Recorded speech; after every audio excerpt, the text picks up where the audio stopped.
மாண்புமிகு பேரவைத் தலைவர் அவர்களே, மொழி எப்பவும் தொடர்புக்கான ஒன்று தான், இல்லைன்னு யாரும் மறுக்கவே முடியாது. உலகத்தில் இருக்க எல்லா மொழிக்கும் இது பொருந்தும், அதையும் யாரும் மறுக்க முடியாது. ஆனால் நம்ம தமிழ் வெறும் மொழி மட்டுமல்ல, பேசினா வர்ற ஓசை மட்டுமல்ல, திரும்பவும் சொல்கிறேன், தமிழ் ஒரு மொழி மட்டுமில்லை, அது நம்ம உயிர், அது நம்ம உணர்வு.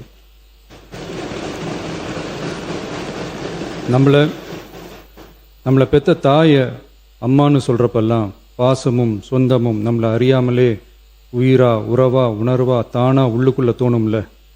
அதே மாதிரி ஏன் இன்னும் ஒரு படி மேலே போயே சொல்லலாம், தமிழ்னு சொன்னாலே எப்படி இருக்கும், என்ன ஆகும்னு சொல்லவா வேணும். தாய் எப்படி ஒரு மிகப்பெரிய புனிதமோ அப்படிதாங்க தாய்மொழியும். அதுலேயும் நம்ம தாய்மொழி தமிழ்மொழி இப்படி சொல்கிறதே போதும், எல்லாருக்கும் நம்ம தாய்மொழி உணர்வை பற்றி புரியும்னு நினைக்கிறோம். நம்ம தாயே நமக்கு மிகப்பெரிய புனிதம்னா நம்ம எல்லாருக்குமான தமிழ் தாய் பற்றி சொல்லவா வேணும். தாயை போற்றுகிற வாழ்த்துகிற தமிழ்நாட்டு மண் தமிழ்தாய் வாழ்த்து எப்படி விட்டுரும்? விடாது, விடவும் மாட்டோம். மாண்புமிகு பேரவைத் தலைவர் அவர்களே, நம்ம தமிழ்தாய் வாழ்த்த 1891 எழுதின மனோன்மணியம் சுந்தரனார் நம்ம தமிழ் மொழியவே தமிழ் தாய்னு சொல்லி உயர்வா பாடினாரு. இந்திய துணை கண்டத்தை, இந்திய ஒன்றியத்தை அழகிய முகமா சொன்ன மனோன்மணியம் சுந்தரனார் அந்த முகத்தோட நெத்தியில வைக்கிற பொட்டு தான், திலகம் தான் தமிழ் நாடுன்னு சொன்னாரு. இந்தியாவோட நெற்றியில இருக்கிற பொட்டு மாதிரி ஒரு வெற்றி பொட்டு தான் நம்ம தமிழ்நாடு. அந்த பொட்டோட நறுமணம் உலகம் பூரா பரவுற மாதிரி தமிழோட புகழும் உலகம் பூரா பரவணும்னு சொன்னார். உண்மைதானே அது? இன்னைக்கு தமிழ் பேசுகிற மக்கள் இல்லாத நாடுகளே ரொம்ப குறைவு தானே. தமிழும் தமிழனும் இல்லாத நாடு எது? திரும்பவும் சொல்லலாம், தமிழ் ஒரு மொழி மட்டுமல்ல, அது ஒரு பண்பாடு, அது ஒரு நாகரிகம், அது ஒரு சிந்தனை, அது ஒரு அன்பு. தமிழ்னா விருந்தோம்பல், சுருக்கமாக சொன்னால் தமிழ்னா கெத்து, தமிழ்னா பவர்.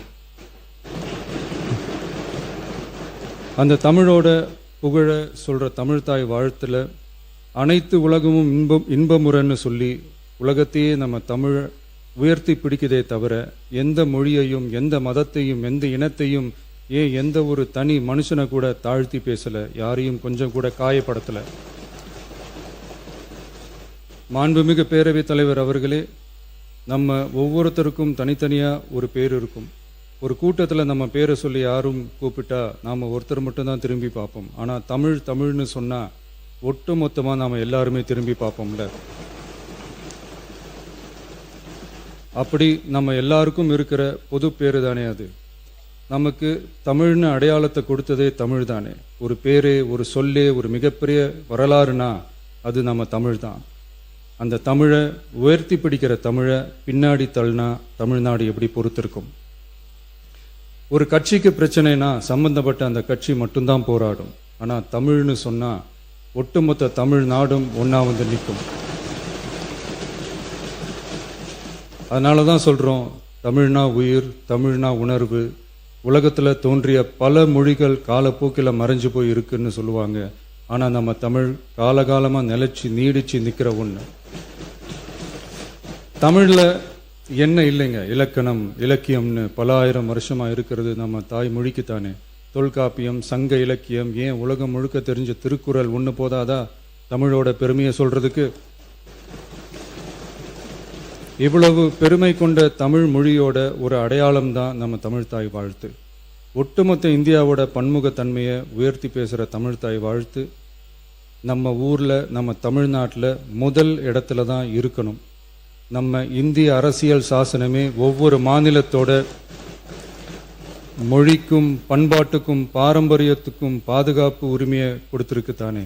அந்த உரிமையின் அடிப்படையில் தமிழ்தாய் வாழ்த்துக்கு முதலிடம் கொடுத்து தானே ஆகணும். அதானே மாநில உரிமை. அப்படிப்பட்ட தமிழ்தாய் வாழ்த்து தான் 1970 நவம்பர் 23 முதல் அரசு விழாக்களில் முதல்ல பாடணும்னு சொல்லி ஒரு அரசாணையை போட்டு அந்த செயல்பாட்டுக்கு வந்துச்சு. அதுக்கப்புறம் 2021 டிசம்பர் 17 முதல் மாநில பாடலா அங்கீகாரம் வழங்கப்பட்டுச்சு. அனைத்து கல்வி நிறுவனங்கள், பல்கலைக்கழகங்கள், அரசு அலுவலகங்கள், பொதுத்துறை நிறுவனங்கள் உள்ளிட்ட பொது அமைப்புகளோட நிகழ்ச்சிகளில் தமிழ்தாய் வாழ்த்து கட்டாயம் பாடப்படணும்னு அரசாணையும் இருக்கு. 2026 ஜனவரி மாதம் 28 ஒன்றிய அரசோட கடிதத்தில் அரசு விழாக்களில் பின்பற்ற வேண்டிய சில நடைமுறைகள் வெளியிடப்பட்டது. அந்த ஆணையில மாநில பாடல் பற்றி எந்த வழிமுறையும் இல்லாமல் இருந்துச்சு. நம் அரசு பொறுப்பேற்றதும் கடந்த மே மாதம் 27 மாண்புமிகு பிரதமர் அவர்களுக்கு மாநில பாடல்களுக்கு உரிய அங்கீகாரம் வேண்டும்னும், ஒன்றிய அரசு வெளியிட்ட ஆணைக்கு திருத்தம் வெளியிடணும்னும், மாநில விழாக்கள்ல தமிழ்தாய் வாழ்த்த முதல்ல பாடுறதுக்கான உரிய வழிமுறைகளை வகுக்க வேண்டும்னு சொல்லி கடிதம் எழுதியிருந்தோம். அதை தொடர்ந்து போன ஜூலை மாதம் 9 கடிதத்தில் மாநில பாடல் பாடப்படுவது பற்றி இருந்துச்சு. ஆனால் நம்ம தமிழ்நாட்டில் 1970களில் இருந்து தமிழ்தாய் வாழ்த்து எல்லா அரசு நிகழ்ச்சிகள்லையும் கல்வி நிறுவனங்கள்லையும் தமிழ்தாய் வாழ்த்து முதல்ல பாடுறது ஒரு மரபாவே இருக்கு. அதுக்கான அரசாணையும் இருக்கு. மாண்புமிகு பேரவைத் தலைவர் அவர்களே, தமிழ் நமது உயிர் மூச்சு, தமிழ் மொழி நமது அடையாளம், தமிழ் பண்பாடு நமது பெருமை. அதனால தமிழ்தாய் வாழ்த்தின் மரியாதையை பாதுகாப்பதில் தமிழக வெற்றி கழக அரசு ஒருபோதும் சமரசம் செய்யவே செய்யாது. தமிழ்தாய் வாழ்த்தை முதலில் பாடுவது அரசியல் அமைப்பிற்கும் இந்திய ஒற்றுமைக்கும் எதிரானதில்லை. மாறா வேற்றுமையில் ஒற்றுமைன்ற இந்தியாவோட உயர்ந்த கொள்கையை வெளிப்படுத்துறது. மேலும் தமிழ்தாய் வாழ்த்தை முதல்ல பாடணும்னு சொல்றது அரசியல் சம்பந்தமான விவாதமா மாறணுங்கிற அவசியமே இல்லை. இது தமிழர்களின் பொது அடையாளம்.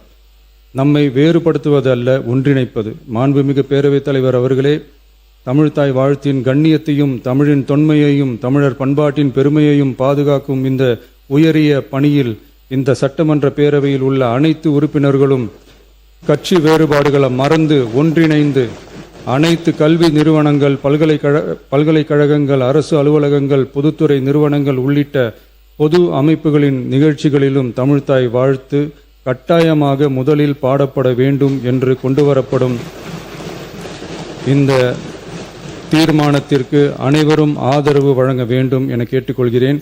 தமிழ்தாய் வாழ்த்து தொடர்பான அரசினர் தீர்மானம்.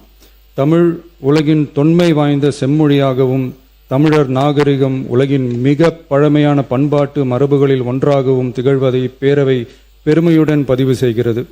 மனோன்மணியம் சுந்தரனார் அவர்களால் 1891 எழுதப்பட்ட மனோன்மணியம் என்ற நாடக நூலின் பாயிரத்திலிருந்து எடுக்கப்பட்ட தமிழ்தாய் வாழ்த்து 1970 நவம்பர் 23 முதல் அரசு விழாக்களில் முதலில் பாடப்பட வேண்டும் என அரசாணை வெளியிடப்பட்டு செயல்பாட்டுக்கு வந்துள்ளது. 2021 டிசம்பர் 17 முதல் மாநில பாடலாக அதிகாரப்பூர்வ அங்கீகாரம் வழங்கப்பட்டு தமிழ்நாட்டில் அமைந்திருக்கும் அனைத்து கல்வி நிறுவனங்கள், பல்கலைக்கழகங்கள், அரசு அலுவலகங்கள், பொதுத்துறை நிறுவனங்கள் உள்ளிட்ட பொது அமைப்புகளின் நிகழ்ச்சிகளிலும் நிகழ்வு தொடங்குவதற்கு முன் தமிழ்தாய் வாழ்த்து கட்டாயம் பாடப்படும் என்று ஆணையிடப்பட்டுள்ளது. இந்நிலையில் ஒன்றிய அரசின் உள்துறை அமைச்சகத்தால் 2026 ஜூலை மாதம் 9 கடிதத்தில் மாநில பாடல் பாடப்படுவது குறித்து தெரிவிக்கப்பட்டுள்ளது. தமிழ்நாட்டில் 1970களில் இருந்து அனைத்து அரசு நிகழ்ச்சிகளிலும் கல்வி நிறுவனங்களிலும் தமிழ்தாய் வாழ்த்து பாடல் முதலில் பாடப்படுவது மரபுத்தன்மையாகவும் அரசாணைகளின் வாயிலாகவும் பின்பற்றப்பட்டு வருகிறது.